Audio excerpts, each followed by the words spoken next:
Hello students, welcome to global online. This is Ankita Sood. Paper one preparation में आज हम research aptitude unit के sessions आपके लिए लेकर आ रहे हैं, जिसमें सबसे पहले लेक्चर में स्टूडेंट्स हम देखेंगे कि रिसर्च क्या होता है और क्यों इसको यूज़ किया जाता है। ये वीडियो बहुत ज़्यादा इंपॉर्टेंट है क्योंकि यहीं से आपके सारे कॉन्सेप्ट्स क्लियर होंगे एंड इजीली आप आगे के टॉपिक्स को फिर समझ पाओगे। पेपर वन के बेस्ट प्रिपरेशन के लिए कंप्लीट कोर्स भी मैं लेकर आई हूं, जहां पर स्टूडेंट्स एग्जामिनेशन के difficulty level and latest questions के पैटर्न के अकॉर्डिंग एग्जाम से पहले आपका 100% सिलेबस कवर करवाने की श्योरिटी दी जाती है। बहुत ही सिंपल लैंग्वेज में आपके कॉन्सेप्ट तो क्लियर होंगे ही, साथ ही उसी टॉपिक के एमसीक्यूज एंड पीवाईक्यूज भी आपको प्रैक्टिस करवाए जाएंगे, ताकि आपको एक क्लियर आइडिया मिलता रहे कि कैसे क्वेश्चन एग्जाम में आते हैं। साथ ही फुल सिलेबस मॉक टेस्ट है एंड रिविजन एमसीक्यूज है, जिसमें से guaranteed as it is questions पूछे ही जाते हैं। सो कमिंग मंडे से हमारा एक न्यू बैच शुरू हो रहा है। आप सभी स्टूडेंट्स गिवन नंबर्स पर कांटेक्ट करके इसको ज्वाइन कर सकते हो एंड इससे पहले फ्री वीडियोस देखनी है तो ग्लोबल ऑनलाइन ऐप को जरूर डाउनलोड कीजिए। यहाँ पर आपको सर्च बार में कोर्स का नाम लिखना है। देन स्टूडेंट्स, आपके सामने कंप्लीट कोर्स है, जिसके साथ मैं आपको श्योरिटी ये भी देती हूँ कि इसके अलावा आपको कुछ भी कहीं से भी पढ़ने की जरूरत नहीं है। प्रैक्टिस के लिए भी एक्स्ट्रा क्वेश्चंस नहीं लेने पड़ेंगे। यहाँ पर आप देख सकते हो मॉक टेस्ट आपको मिल जाएंगे, 5000 प्लस रिवीजन एमसीक्यूज मिल जाएंगे, जिसमें यूनिट वाइज सभी स्टेट्स के पीवाईक्यूज को अरेंज किया गया है। यूनिट वाइज प्रिपरेशन आपको करवाई जाएगी, जो कि एग्जाम के लिए बहुत ही ज्यादा इंपॉर्टेंट है। कोई भी डाउट्स हैं तो आप गिवन नंबर्स पर व्हाट्सएप के थ्रू कांटेक्ट कर सकते हैं। हमारा आज का टॉपिक है रिसर्च मैथडोलॉजी इंट्रोडक्शन।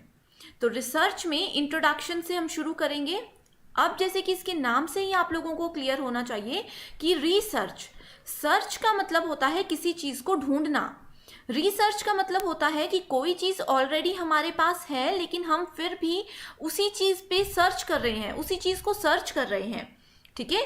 बार बार किसी पर्टिकुलर टॉपिक पे, बार बार किसी चीज पे अगर हम लोग सर्च करते हैं, ठीक है, फाइंडिंग्स कुछ नई लेना चाहते हैं, तो उस चीज को बोला जाता है रिसर्च। रिसर्च क्या है? ये एक केयरफुल एंड डिटेल स्टडी है। किसके बारे में? किसी भी एक स्पेसिफिक प्रॉब्लम के बारे में। ठीक है। मान लीजिए हमारे पास एक प्रॉब्लम है, किसी भी कोई इशू है हमें, ठीक है। हम उस पे कोई सॉल्यूशन को फाइंड आउट करते हैं, लेकिन हमें क्या लगता है कि ये सॉल्यूशन से हमें सेटिस्फेक्शन नहीं हो रही है, तो हम उसको रिसर्च करेंगे, यानी कि हम कोई दूसरा सॉल्यूशन ढूंढने की कोशिश करेंगे कि हो सकता है जो फर्स्ट हमारा रिजल्ट था, जो फर्स्ट हमारी फाइंडिंग्स थी, उसमें कुछ कमियां रह गई है, तो इसीलिए हम लोग फिर से उस चीज को सर्च करते हैं। That is called research. ठीक है। तो पहली चीज आपने ये याद रखनी है कि ये एक केयरफुल एंड डिटेल स्टडी होती है किसी भी एक पर्टिकुलर प्रॉब्लम के बारे में। इसके अलावा इसमें बोला गया है कि research is a logical and systematic search. Logical का मतलब है कि अगर हम किसी भी चीज को सर्च करना चाहते हैं तो उसमें कुछ लॉजिक्स होते हैं। ऐसा नहीं है कि कोई प्रॉब्लम में फंसे हैं और डायरेक्टली हम लोग उसका सॉल्यूशन ढूंढने लग जाएं। कुछ लॉजिक्स लगाने पड़ते हैं, कुछ एक सिस्टमैटिक वे में हम लोगों को स्टेप बाय स्टेप जो है हर एक प्रोसेस को फॉलो करना पड़ता है रिसर्च में। ठीक है। Research is a logical and systematic search for new and useful information on a particular topic. ठीक है। नेक्स्ट बोला गया है, it is an investigation of finding solution to scientific and social problems through objective and systematic analysis. तो अब जैसे आप सभी को पता है कि अब यहाँ पे आप लोग पीएचडी की तैयारी कर रहे हो, इधर हम लोगों को रिसर्च करना कंपलसरी होता है पीएचडी में। ठीक है। हम किस बारे में रिसर्च करते हैं? कोई भी एक सोशल प्रॉब्लम, कोई भी एक साइंटिफिक प्रॉब्लम होनी चाहिए, या फिर कोई एक इशू है जो कि काफ़ी टाइम से सब लोग फेस कर रहे हैं उस पर्टिकुलर फील्ड में, तो हम लोग रिसर्च में क्या करते हैं, उस चीज़ का एक परमानेंट सॉल्यूशन ढूंढने की कोशिश करते हैं। ऐसा भी हो सकता है कि हमसे पहले काफ़ी स्टूडेंट्स ऐसे आए होंगे जिन्होंने उस टॉपिक को पकड़ा होगा एंड उस पर रिसर्च की होगी, बट मे बी ये हो सकता है कि उनकी रिसर्च कंप्लीट नहीं हुई होगी, कोई ना कोई इश्यूज अभी भी उस पर्टिकुलर टॉपिक में रह रहे होंगे, तो उसी चीज़ को हम लोग बार बार सर्च करते हैं। That is called research. ठीक है। आई होप ये दो कॉन्सेप्ट आप लोगों के क्लियर है। नेक्स्ट यहाँ पे बोला गया है, the information might be collected from different sources. जब हम रिसर्च करते हैं तो जैसे मान लीजिए कि कोई सोशल प्रॉब्लम है, कोई हंगर से रिलेटेड प्रॉब्लम पे हम लोग रिसर्च कर रहे हैं। ठीक है। सो अब डेटा कलेक्ट अगर हम लोगों को करना है, इंफॉर्मेशन कलेक्ट करनी है, तो हम लोग डिफरेंट सोर्सेज से कर सकते हैं। जैसे कि हम लोग इंटरनेट के थ्रू भी डेटा कलेक्ट कर सकते हैं, ठीक है, या फिर हम लोग फील्ड में जा करके लोगों से बातचीत करके, स्लम्स में जा करके इस चीज़ को देख सकते हैं कि लोग किस सिचुएशन में हैं, कैसे इस चीज़ को रिजॉल्व किया जा सकता है, ठीक है। तो डिफरेंट सोर्सेज से हम कर सकते हैं, जैसे कि एक्सपीरियंस, ठीक है। ये होता है कि अगर कोई ऐसी फील्ड है जिसमें मैं बोलती हूँ कि मेरा पुराना एक्सपीरियंस है, मुझे पता है कि ये चीज़ कैसे काम करती है, तो उसमें वो चीज़ भी हमें रिसर्च में हेल्प करती है। ह्यूमन बींग्स, जैसे मैंने आप लोगों को बताया कि फील्ड में जाकर के हम लोगों से बातचीत करते हैं, उनके व्यूज़ जानते हैं, ठीक है। बुक्स के थ्रू, जो प्रीवियसली पब्लिश्ड बुक्स होती हैं, जर्नल्स होते हैं, इन सब चीज़ों के थ्रू हम क्या कर सकते हैं, डेटा को कलेक्ट कर सकते हैं अपने रिसर्च के लिए। नेक्स्ट इंपॉर्टेंट पॉइंट यहाँ पे ये बोला गया है कि research can be lead to new contributions to existing knowledge. यानी कि जैसे मैंने आप लोगों को बताया, ऑलरेडी उस चीज़ के बारे में हम लोगों के पास इंफॉर्मेशन है, उस चीज़ का नॉलेज है, लेकिन उसमें न्यू कॉन्ट्रीब्यूशन क्या आया है, दैट इज कॉल्ड रिसर्च। अब जैसे मान लीजिए हम लोगों ने देखना है कि इंडिया की पॉपुलेशन कितनी है, तो ये डेटा हम लोगों के पास ऑलरेडी है कि 2020 में इंडिया की पॉपुलेशन इतनी थी, कोविड-19 की वजह से इतने लोगों की मौत हो गई है। लेकिन अगर हमें इस चीज़ को बोलेंगे हम एग्जिस्टिंग नॉलेज, ठीक है, तो इसमें न्यू कंट्रीब्यूशन क्या होगा कि अभी कितने लोगों की मौत हो गई थी एंड नए कितने जन्म हुए हैं, वो सब चीज़ें रिसर्च आती है, ये नया कंट्रीब्यूशन होता है, ठीक है। सो नेक्स्ट अगर हम लोग बात करें, सो इधर एक प्रोसेस बताया गया है रिसर्च का, ठीक है। तो यहाँ पे पहले स्टेप में बोला गया है start thinking of a problem. तो अब सबसे पहले हम लोगों को पता होना चाहिए कि हम लोग किस बारे में रिसर्च करना चाहते हैं। एक प्रॉब्लम हमारे दिमाग में होनी चाहिए। अब जैसे आप लोग मान लीजिए सोशल वर्क में पीएचडी करते हो, ठीक है, या फिर कंप्यूटर साइंस में पीएचडी करते हो, तो आप लोगों के सामने पहले ही सबसे पहले कोई प्रॉब्लम होनी चाहिए। उसके बाद प्रॉब्लम के थ्रू आप क्या करोगे, पॉपुलेट करोगे questions we need answer to, ठीक है। उसके बाद उस प्रॉब्लम में आप देखोगे कि ये प्रॉब्लम्स हैं, ये हमारे दिमाग में क्वेश्चंस रेज हुए हैं, तो इनका सॉल्यूशन हम किस तरह से निकाल सकते हैं। तो इस तरह से आप लोग इस बारे में सोचना शुरू करोगे, ठीक है। तीसरे स्टेप में क्या होता है, right the research hypothesis. Hypothesis का मतलब होता है अनुमान लगाना, गेस करना, ठीक है।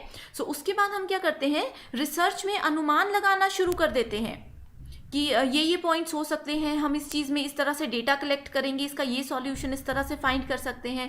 ये आता है रिसर्च का थर्ड स्टेप। नेक्स्ट आता है state of goals for the research, कि इस लेवल पे अगर हमारा एक गोल अचीव हो जाता है तो उसके बाद हमारा नेक्स्ट गोल क्या होगा, दैट इज़ वेरी इंपॉर्टेंट, ठीक है। तो स्टेट ऑफ गोल्स आप लोगों को रिसर्च में पता होनी चाहिए। नेक्स्ट आता है हमारे पास create research objectives. So research का हमारा क्या मेन मुद्दा है, क्यों हम रिसर्च कर रहे हैं, तो कहाँ से हमारे दिमाग में कोई प्रॉब्लम आई या कोई प्रॉब्लम हमने फेस की एंड किस तरह से हम उसको कंप्लीट करने के लिए पूरी प्लानिंग कर रहे हैं, ये पूरा प्रोसेस जो है वो रिसर्च के अंदर आता है, ठीक है। सो नेक्स्ट बात करते हैं, यहाँ पे कुछ और इन्फॉर्मेशन दी गई है कि रिसर्च एग्जैक्टली होता क्या है। तो एग्जाम में आप लोगों को इसी चीज़ से रिलेटेड क्वेश्चंस पूछे जाते हैं कि रिसर्च क्या होता है। सो उन्हीं क्वेश्चंस को थोड़ा सा घुमा के पूछा जाएगा, लेकिन बातें सिर्फ यही होंगी, डेफिनेशन सिर्फ यही होंगी जो मैं आप लोगों को आज इस पूरी वीडियो में बताने वाली हूँ, ठीक है। सो पहला बोला गया है कि रिसर्च एक मेथड होता है searching for fact in any branch of knowledge, ठीक है। किसी भी फील्ड में हम लोग क्या कर सकते हैं, फैक्ट को फाइंड आउट कर सकते हैं, उससे रिलेटेड डेटा को कलेक्ट कर सकते हैं, ठीक है। नेक्स्ट आता है हमारे पास it represents an attitude of inquiry, ठीक है, यानी कि हमारे में एक एटीट्यूड होना चाहिए कि हम इंक्वायरी कर रहे हैं, किस टॉपिक पे कर रहे हैं, किस तरह से हम लोग चीज़ों को जो है मैनेज करेंगे, ये एक एटीट्यूड होना चाहिए कि हम लोग फील्ड में जाकर के भी डेटा को कलेक्ट कर सकते हैं, ठीक है। अगर ये एटीट्यूड आप लोगों में नहीं होगा तो रिसर्च आप लोगों के लिए बहुत डिफिकल्ट हो सकती है। नेक्स्ट बोला गया है it is an attempt to elicit facts and figures, यानी कि प्रीवियस क्या फैक्ट्स थे, क्या फाइंडिंग्स थी, उन सब चीज़ों को एलिसिट करना है, उन सब चीज़ों को भी हमें मद्देनज़र रखना है। ऐसा नहीं करना है कि ये फाइंडिंग्स पहले हो चुकी हैं, ये बेकार है, हम इनको नहीं देखेंगे एंड हम अपने लेवल पे काम करेंगे, ऐसा कभी भी नहीं होना चाहिए, ठीक है। तो हमेशा प्रीवियस फैक्ट्स, प्रीवियस फिगर्स को ध्यान में रख के हम लोगों ने अपनी फाइंडिंग्स शुरू करनी है।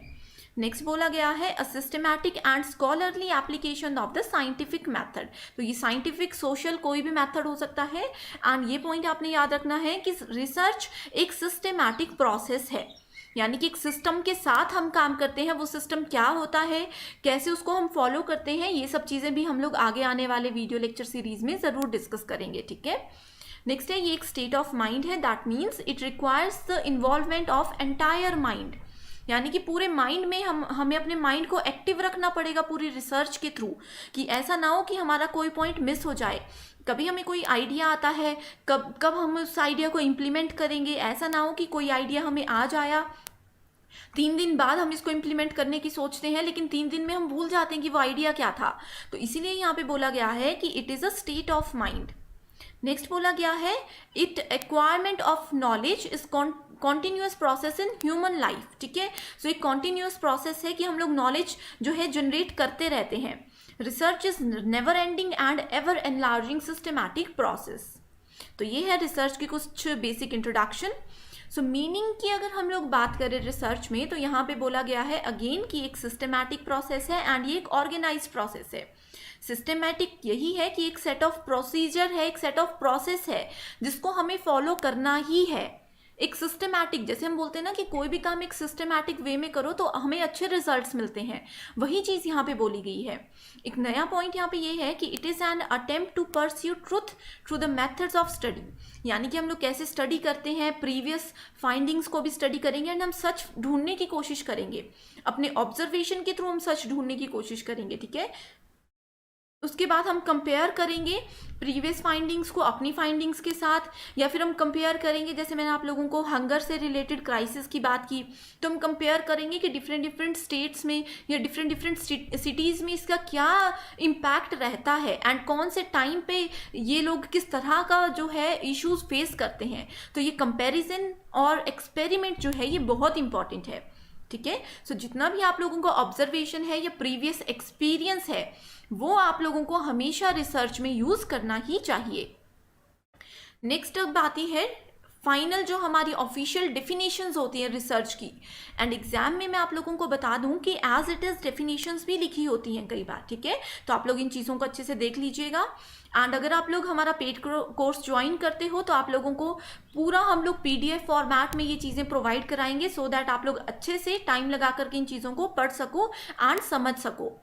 सो रिसर्च मैंने बताया कि सिस्टमेटाइज एफर्ट होता है to gain new knowledge.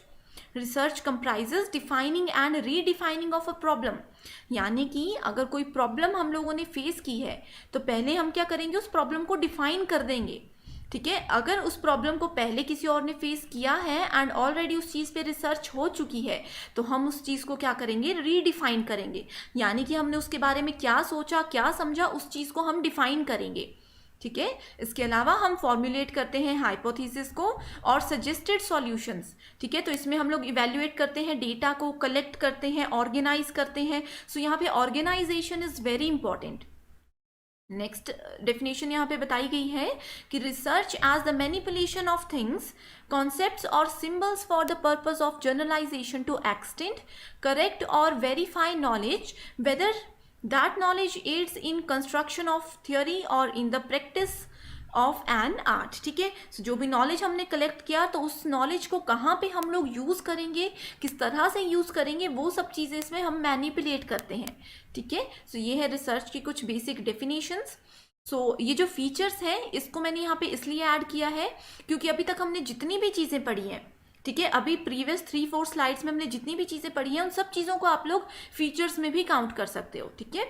So systematic we have already discussed. So logical का मतलब होता है हर एक लॉजिक हमें यूज़ करना है, ठीक है। लॉजिक का मतलब होता है कि एक प्रॉब्लम है, इसका एक सॉल्यूशन हम लोगों को मिला, तो इसको हम ये देखेंगे कि अगर हम ये सॉल्यूशन अप्लाई करते हैं तो क्या इसका पॉजिटिव इम्पैक्ट पड़ेगा एंड क्या इसका नेगेटिव इम्पैक्ट पड़ेगा। तो हर एक लॉजिक लगा करके हम लोगों को रियल लाइफ चीज़ों को रिलेट करके यहाँ पे काम करना होता है, ठीक है। सो अब बात करते हैं एम्पेरिकल की। एम्पेरिकल का मतलब होता है it should be based on observation. एक इम्पॉर्टेंट कॉन्सेप्ट है स्टूडेंट्स ये कि जब भी हम लोग बोलते हैं कि हम अपनी ऑब्जर्वेशन और अपने एक्सपीरियंस के साथ कुछ चीज़ को यूज़ करते हैं, ठीक है, तो वो होती है एम्पेरिकल से रिलेटेड। एग्जाम में किसी भी क्वेश्चन में ऑब्जर्वेशन और आप लोगों को एक्सपीरियंस टर्म नजर आए एंड ऑप्शन में एम्पेरिकल होगा तो आप लोग उसी को सेलेक्ट कीजिएगा बिना सोचे समझे, ठीक है। जैसे कि एग्जिस्टिंग थ्योरी है, उसी को अगर हम लोग फॉलो करते हैं तो वो एम्पेरिकल के अंदर आता है, ठीक है। एंड इसमें बोला गया है अनबाइज्ड। अनबाइज्ड का मतलब होता है कि अगर जो हमारे रिसर्च की हमने फाइंडिंग्स ली है तो एज इट इज फाइंडिंग्स को ही हमें अपने रिपोर्ट में लिखना होगा। इसमें हम कोई भी बायसनेस यूज नहीं कर सकते and should not be judged based on judgments. ये नहीं सोचना है कि हम इसमें अपनी तरफ से थोड़ी बहुत चीज़ें ऐड कर देते हैं। रिसर्च में ये कभी भी नहीं होना चाहिए, क्योंकि आप लोग तो अपनी तरफ से थोड़ी सी इसमें होशियारी कर दोगे कि हमने अपनी तरफ से कोई डेटा ऐड कर दिया, लेकिन क्योंकि जो आप लोगों की रिसर्च को, आप लोगों की थीसिस को चेक कर रहे हैं वो एक्सपर्ट हैं, उन लोगों को ये भी पता होता है कि इस टॉपिक पे प्रीवियस फाइंडिंग्स में क्या क्या चीज़ें हुई थी, ठीक है। सो इन चीज़ों का आप लोगों ने ध्यान रखना है। एंड यहाँ पे बात की गई है क्वालिटेटिव एंड क्वांटिटेटिव रिसर्च की। ये बहुत इंपॉर्टेंट एंड बड़ा टॉपिक है, इसको हम लोग डिटेल में डिस्कस करेंगे। अभी के लिए इस चीज़ को हम स्किप करते हैं, राइट। सिग्निफिकेंस है कि क्यों इसको यूज़ करते हैं। लेटेस्ट इंफॉर्मेशन अगर हमें किसी टॉपिक पे कलेक्ट करनी है, ठीक है, एक्सपैंड करना है अपने नॉलेज को। Research builds your credibility and new ideas को अगर हम लोग इंट्रोड्यूस करना चाहते हैं किसी एक टॉपिक पे लेकर के, किसी एक प्रॉब्लम को लेकर के, तो उस चीज़ के लिए रिसर्च का सिग्निफिकेंस इंपॉर्टेंट होता है, ठीक है। अब आता है next topic that is most important, that is characteristics of good research. So research की कैरेक्टरिस्टिक्स में पहला अगर हम लोग बात करें, यहाँ पे सभी नाम हैं, आप लोग इनको सिर्फ याद रख लीजिए। एग्जाम में कई बार ऑप्शंस में आता है तो आप लोग सिर्फ देख लोगे तो इजीली आंसर कर सकते हो, ठीक है। पहला आता है एम्पेरिकल। एम्पेरिकल मैंने आप लोगों को बताया कि रियल वर्ल्ड एक्सपेरिमेंट्स, ऑब्जर्वेशन या हमारी जो भी एक्सपीरियंसेस होते हैं, पास्ट एक्सपीरियंसेस, उन सब चीज़ों से रिलेटेड होता है ये, ठीक है। सो इसीलिए रिसर्च जो है वो एम्पेरिकल होनी चाहिए। इसमें हम लोग theory building, mathematical and logical reasoning से रिलेटेड काम करते हैं, ठीक है। एंड जो थ्योरेटिकल कॉन्सेप्ट होता है किसी रिसर्च को लेकर के, उस चीज़ को यहाँ पे हम यूज़ नहीं करते हैं। नेक्स्ट आता है हमारे पास लॉजिकल रिसर्च।